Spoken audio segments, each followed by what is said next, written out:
Hey up! Come on! Let's have it! Alright! Mash Baxter's rambling, whoa, whoa. Mash Baxter's rambling, whoa, whoa. Mash Baxter's rambling, stuff to see and songs to sing, whoa. Alright!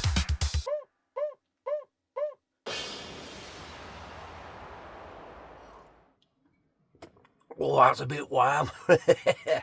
So welcome back to base camp. I've had a lovely ramble there. So, I told you I was looking for the grave of Arthur Major, who was killed. He was murdered. And he was murdered by Ethel Lily Major. Yeah, she sounds lovely, doesn't she? But no, she was a bit of a wrong 'un. Ethel was born in 1892 and she died exactly on the date, the 9th of December, 1934. Yeah. And we know that because she was the only woman ever to be hung at Hull Prison. Yeah, and she was known as the corned beef killer. Yeah, wrong one. She was known as the corned beef killer. Yeah. Why's that, Mash? Grab a cuppa. I'm going to tell you why. So, she had a child out of wedlock, which back then was a bit of a no-no. No, you were a titty trollop or a tramp or an old boot if you had kids outside of wedlock. So the child was called Auriol, Auriol. I don't know how I'm saying it. Anyway, because she was born out of wedlock, the family decided that they should raise the child as Ethel's little sister. Yeah. Perfect plan. What could go wrong? Strap in. So in 1918, she met Arthur Major, who was invalided. He was kicked out the army after the First World War because he sustained injuries. And she married Arthur on the 1st of June, 1918. And for several years, they were living with her parents in the village near Kirkby on Bain. Yeah, which is nice, isn't it? Anyway, they had a second child, Lawrence Major. Yeah, which was the son to old Arthur. But rumours started spreading that Auriol was indeed Ethel's daughter. Now they had a bit of a barney, her and Arthur, and she come clean and said, yes, it is my child, it's not my sister. No. So the marriage quickly deteriorated, and Ethel went home and slept at her parents' house every night. They were the local gamekeeper just down by the way. So, on a spring day, Arthur, who worked at a gravel pit, he was eating his packed lunch, and his missus, she'd packed him up with a bit of corned beef salads. What's not to like? But he said, oh, these buggers, they taste a bit wrong. They taste wrong. So he was telling his colleague, in jest, that he thought his missus was trying to poison him. Bit of bants at work, a jolly jape. Yeah. So a few weeks later, on Tuesday, the 22nd of May, 1934, Ethel gave Arthur a cup of tea and a corned beef sandwich. Now Arthur felt a little bit ropey, a bit bilious, bloody ill to tell you the truth. But he felt slightly better and went to work, but he started having convulsions and shit. Yeah. So he went home, and a second doctor who'd said he thought that he'd possibly got epilepsy brought on by his injuries during war. So the second doctor, Dr. Smith, who'd, not prescribed him, what's the word? I don't know. He told him, you've got epilepsy, mate. But Arthur died 2 days later, on the 25th of May. Oh, man, yeah. So the local doctor, he said he had died through epilepsy. And no more was thought about it. Yeah, fair play. Happy days. However, a neighbour claimed that Ethel had poisoned her pet dog with corned beef. The plot thickens. So, she alluded to say that, Ethel had probably done Arthur in the same way. Who knows? So the police obtained a warrant to delay Arthur's funeral, because bearing in mind he'd only chucked to 6 a couple of days before. And an autopsy was done on both Arthur and the neighbour's dog. And both bodies were found to contain strychnine. Bit of a bad poison back in the day. So when the police, the filth, the old bobbies, they interviewed Ethel and raised the issue of strychnine poisoning. But there was no strychnine to be found within the premises. However, when the police checked Ethel's father, the gamekeeper's lodge, in a locked cupboard, there was strychnine. Oh, yeah. And Ethel, she had the key. She had the secret, yeah. So, although the evidence was largely, circumstantial, yeah. On the 2nd of November, the jury took 1 hour to find Ethel guilty as charged. They recommended mercy, but the judge sentenced Ethel to death.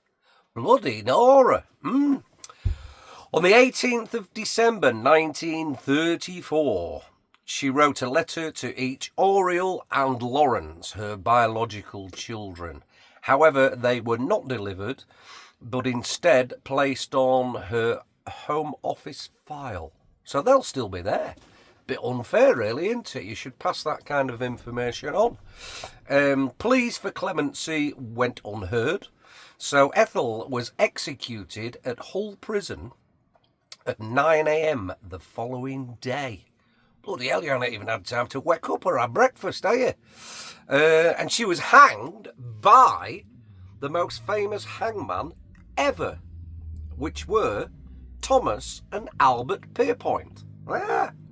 So that's fantastic, isn't it? In the aftermath, Ethel was buried in an unmarked grave in the prison ground, so that'll still be over there at Hull. And Arthur lies somewhere after being exhumed and then put back in again in St Mary's Churchyard, Kirkby on Bain, where we had a little bit of a mooch earlier. So yeah, that was Ethel, the corned beef killer. Aye! What a bitch!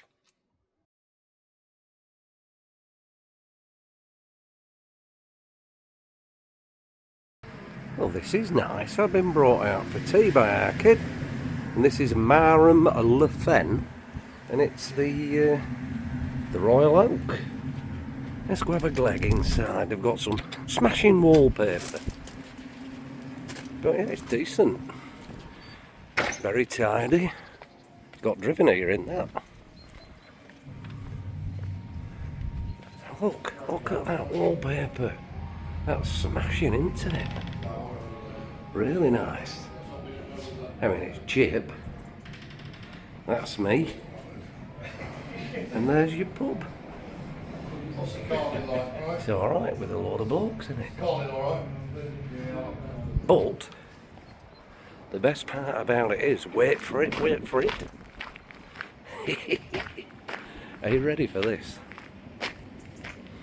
How many pubs do you go in that have got, drum roll please, a thatched roof? Look at that. Beautiful.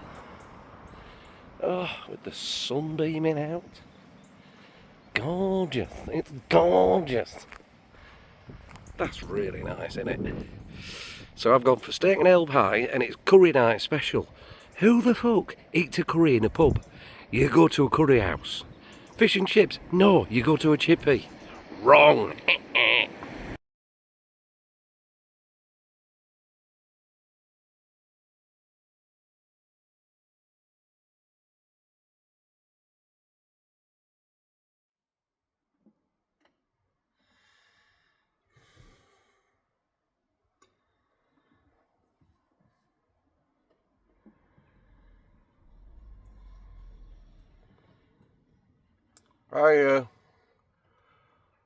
I've been here too long, I think.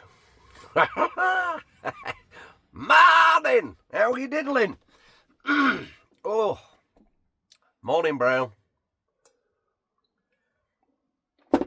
Bloody raining. Pitter patter. On the old Love Shack roof. I said before, when it rains and you're in camper van, for about the first 5 minutes, it's really nice and soothing. Try 6 hours of it. It's like Chinese bleeding torture. Anyway, I was going to go fishing today because the weather looked quite clement. And although it's not cold, it's just persistently pissing down. So I'm going to go try and stick my brolly in the bank. It's a bit hard standing the bank, and it's bloody rock hard. If I can get a brolly in, we'll get some fishing done. Failing that, I'll just be in cabin all day, writing the Lincolnshire anthem. I've got 2 verses for you. Are you ready? So, as stated, a bit like a sea shanty, but very specific to Lincolnshire. Picked out a few things. There's about 5 verses, but I'm going to give you the first 2. See if you like it. So when I sing it, you've got to imagine there's 3-part harmonies. Harmonies are the higher and the lower ones that sit I sit betwixt the higher harmony and the lower register. All right. Yeah. I apologise if I'm trying to teach your grandma how to suck eggs. Always found that an odd one. Yeah. Anyway, the song is called The Sowers of the Seeds, and it's metaphorical, as in I'm using the sowers as our forefathers and the seeds of wisdom, or what they gave to allow us to do what we do today. And at this point, I do fear I'm disappearing up my own arse. So here goes the first 2 verses of The Sowers of the Seeds. Clacker at the ready. The sowers of the seeds built this great county, from the walls to the fens and across to the great North Sea. This fertile pleasant land, forged in fire from a steely hand. Praise be the sowers of the seeds. Countless mariners we have lost, from the Humber to the Wash, gone forever, never to return. Grandfather's father's sons, 3 generations gone, gone forever, never forgotten. And then there's a chorus. The sowers have the seeds, the sowers have the seeds. You can imagine you'll be in a little village pub in 10 years' time and there'll be a load of twatty real ale people with a fiddle and shit playing it. It's brilliant. So yeah, that's today. So I'm going to get out in a minute and we're going to have offal stew for tea. Ooh. I cooked it last week. I used 5 different organs. I do like dead animal stew. I do. I think I've got cow's lung in it, lamb's liver, pig's heart. Yeah, there's a bit of all sorts. And it's very, very nice. It's full of protein and iron. Iron! Anyway, let me crack on. And we'll see you all in a bit. Cheers. If I'm going out to speak to people, I better try and fit in.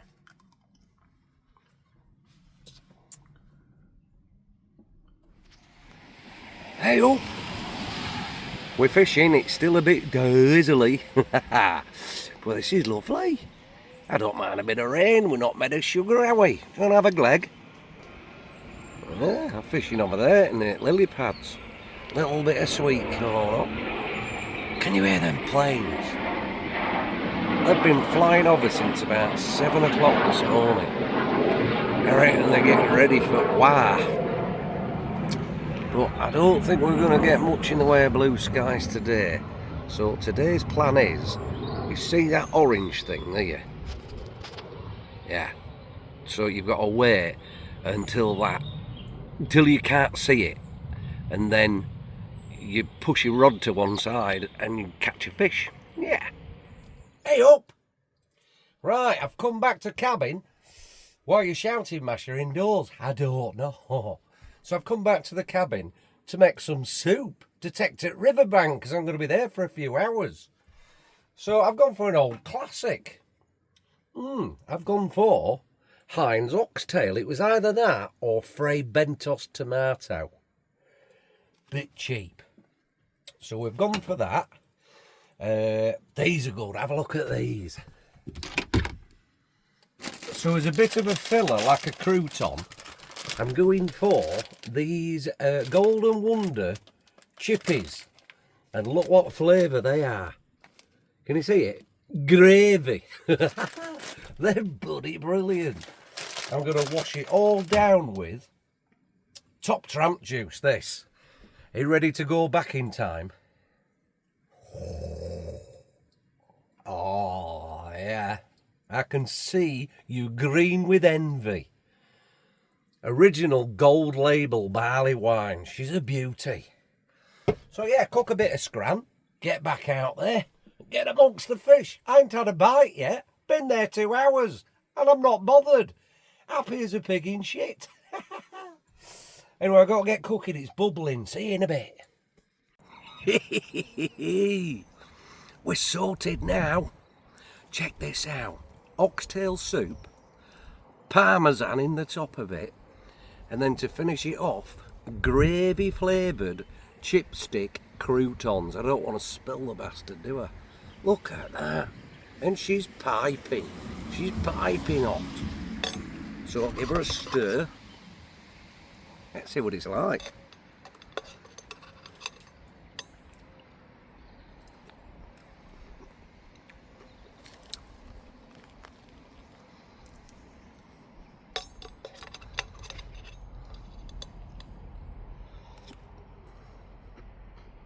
Well, you see it. Well, it's certainly a beefy broth. Ooh. I'm watching me float at the same time. I've gone down to sweet corn because chances are it'll be a slightly smaller fish, if at all. Well, that's all right, that.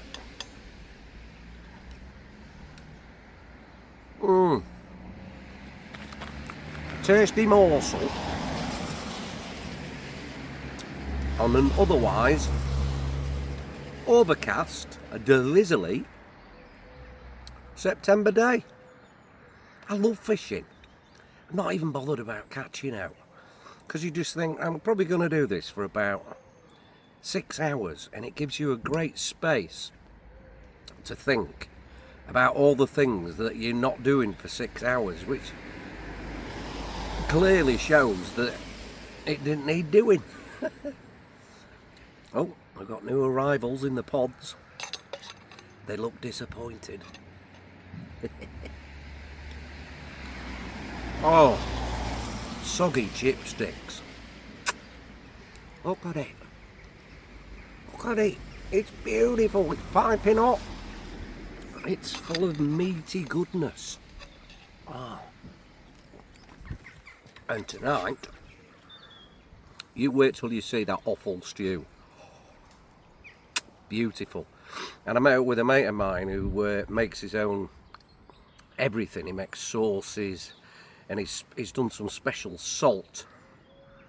So it's Carolina Reaper salt. Fuck yeah. It blows your head off. But it's brilliant, and it don't matter, because we've got on-site toilets. Anyway, let me get me dinner. Catch you in a bit. More chance of catching you in a bit than a bleeding fish in a bit. So this is the third couple I've seen rock up for these glamping pots. Bloke misses, and there's a pattern develops with every one of them. The bloke is dead giddy and everything, and in a hurry to get his fishing gear out, and as soon as the woman sees the pot, you couldn't look more pissed off. Look at him, look, he's got his fishing gear. And I'll sort the fishing gear out, and you go sort the bedding out. Unbelievable. Yon man over there, look, he's in that one, and he's got his dog with him, so he's happy. Look at her, she's delighted. Yeah.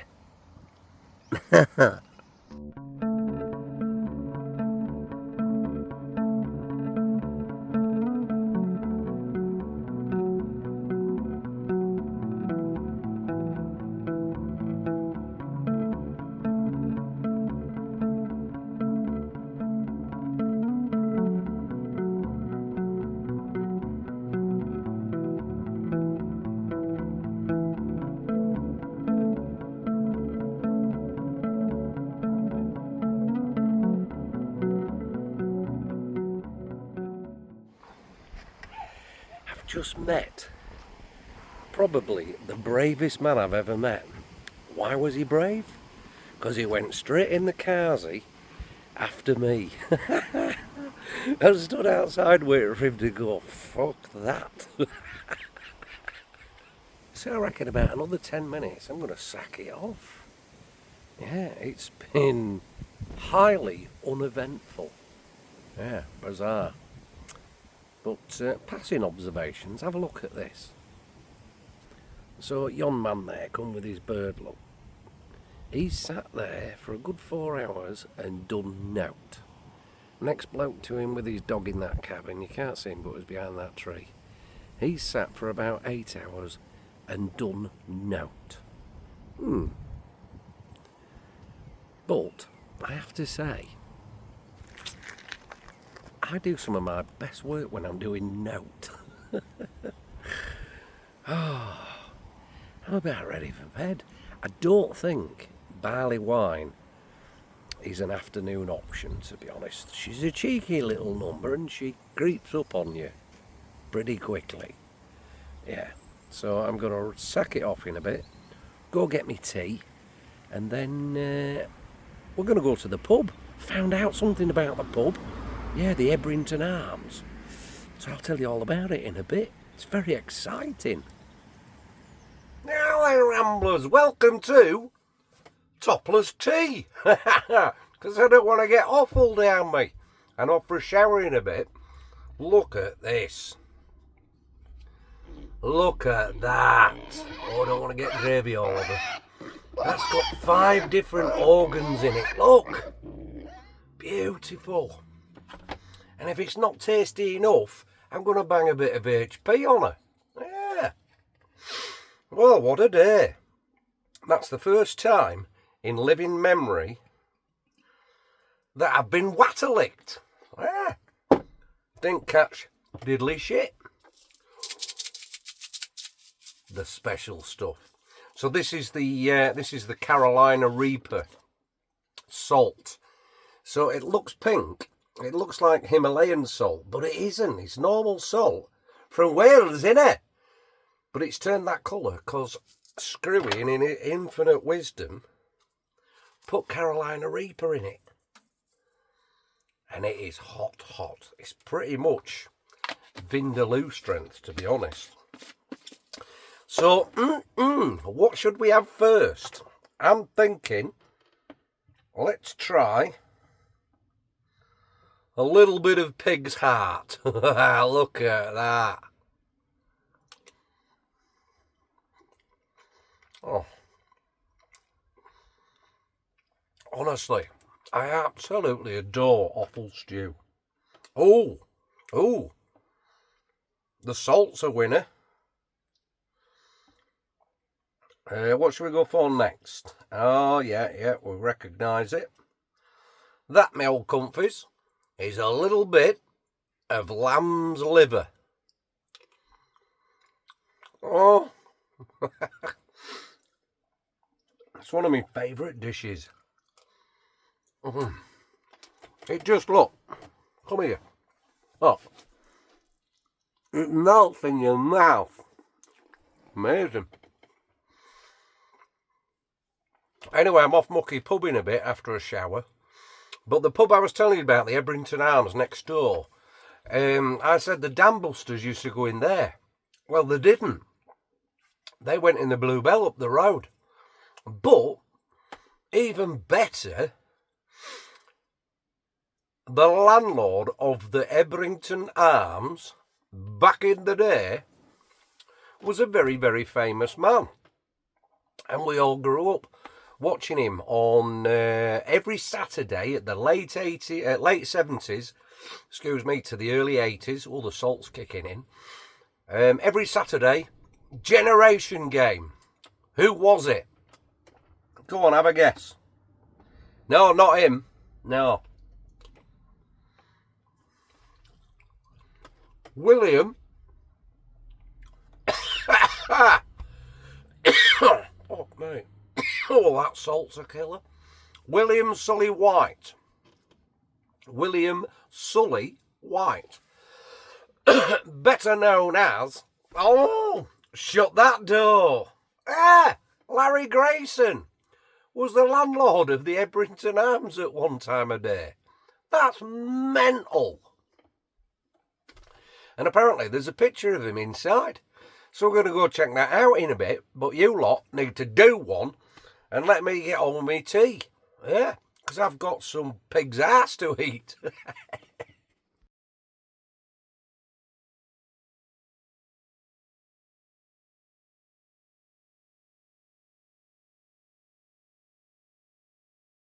So we're showering out, best part of the day now. Look at bloody blue skies. So this used to be Larry Grayson's pub, the Ebrington. Do you reckon if I walk in and leave the door on, somebody will shout at me? I will shut that door. Look at it, he's dead old. But who's got it now? Catherine. Right, better turn this off because people don't like being filmed.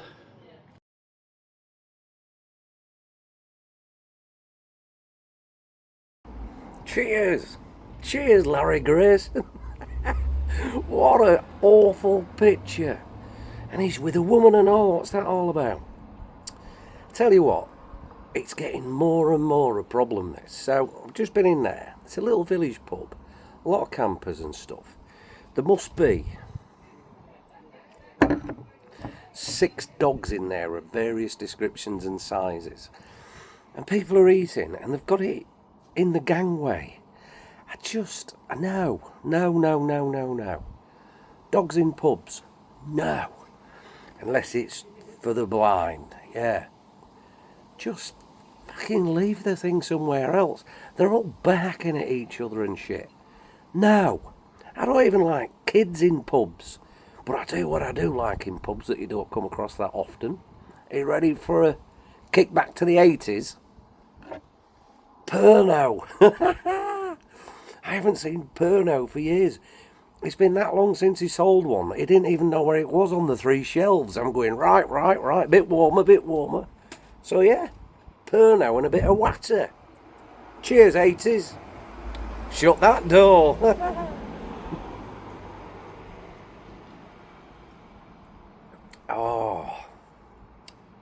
Oh, the memories flooding back now. Well, it's been a smashing 3 days, that has. I think I might call at Horncastle on the way home tomorrow. Go through a few junk shops, have a bit of a mill around. Sorry, was that in your way? But didn't make the same mistake with Anusol Colgate this time. Straight into the Anusol. Tastes bloody marvellous. Oh, pardon me. So I think I might have an early night tonight. But our kid put a couple of films on a USB for me. First one I told you about, Birdcage. Quite enjoyable. I like Robin Williams. He was a decent bloke, actor, everything, comedian, the lot, yeah. Don't need me to big him up. But the second one, we'll talk about it later. I'm not happy, and I'm invested in it for about an hour and 45 minutes now, and still not finished it. It's the most ridiculous film I have ever seen. Not happy. But now I've got to watch for the bleeding end of it, haven't I? Anyway, I'll catch you lot in a bit. So, cheers, Pernod.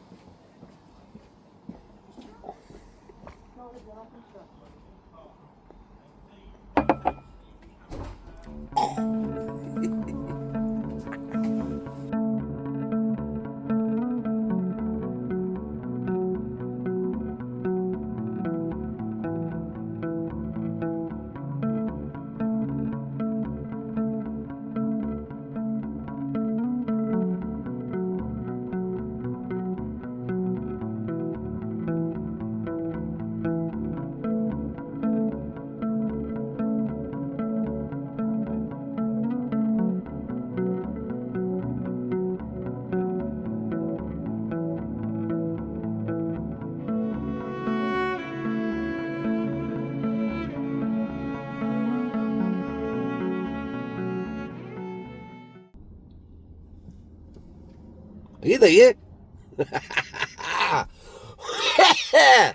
Morning, Ramblers. How are you diddling? Oh, that was a sticky night. We didn't have to put the lecky blanket on last night. It was about 18 degrees. It was bloody hot. Anyway, what do we need to talk about? I tell you what we need to talk about. Aeroplanes. Whoa. So it transpires that the Italian Air Force have been practicing, and because they are possibly getting called to what's that thing that's no good? Good God, what is it good for? Selling lots of missiles and shit, I suppose. Yeah, the Italian Air Force are possibly getting called to war because who's supposed to be the baddie in all this? Putin. Yeah, old Vlad. He's sending drones into Poland, so the Italian Air Force have been practicing. Which, why don't they practice in Italy? I don't know. And they can't be that good, because I've had my drone up 4 times and it's not been shot down. So you need to practice a bit more. Marco Polo or whatever your name is. Rome wasn't built in a day, they say, don't they? But let's be honest, if they didn't spend most of the time waving their arms about, gesturing, they'd have had it done a bit quicker. So yeah, I finished the world's worst film off. It was shite. So the film, you would think, by the cast alone, you've got John Travolta and Nicolas Cage playing the 2 lead roles. It's just awful. I can't begin to describe how bad it is. I feel as though I've been robbed of nearly 2 hours of my life that you're never going to get back. It's just shit. It's the most far-fetched, overblown. God knows how many deaths there were in it. And they just keep escaping from machine gun fire, which would just split you in half, to be honest. Fucking rubbish! Don't watch it. Face Off. No. Fuck off. Yes. So, right, that's out my system. So I'm just heading back now to sunny Scunny. And I think I might just call in at Horncastle on the way. Bit of a recce. Just have a look around one or two junk shops. See if there's a worth having. You know what I mean? I do like rummaging as well, you know. So thank you for watching. I might dip in at Horncastle for a quick video, but if not, cheers, much appreciated. Subscribe if you haven't, and don't forget, comment, and you will go into the prize draw for a piece of shite out my shed. It's worth having. Prize draw, comment. That's all you've got to do. Send a comment and you'll be entered into the prize draw. Anyway, I'm a bit hot now. I've got temperature. So let's crack on to the Horny Castle. Catch you in a bit.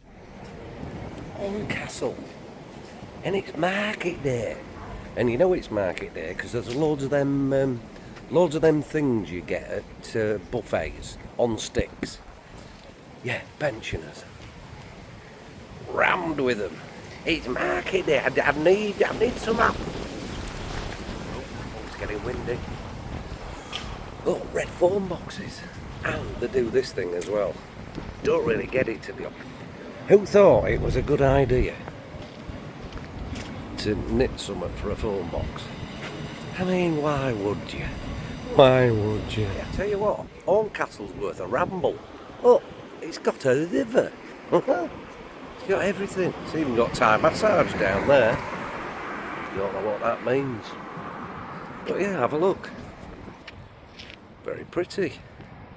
And then look at this down here, look. Are you ready? Zoom in. Zoom in. What's that pub called? The Fighting Cocks. Hold on, what sort of bar that is. Shut that back door.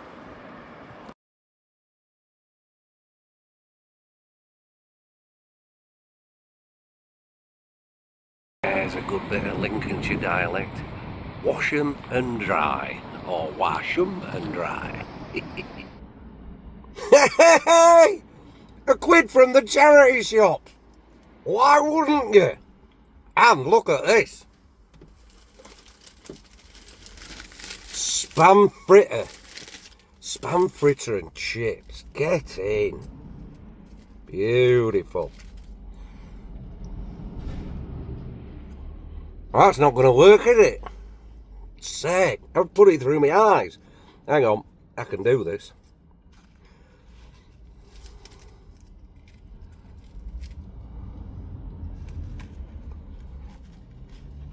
Hey! Anyway, do one.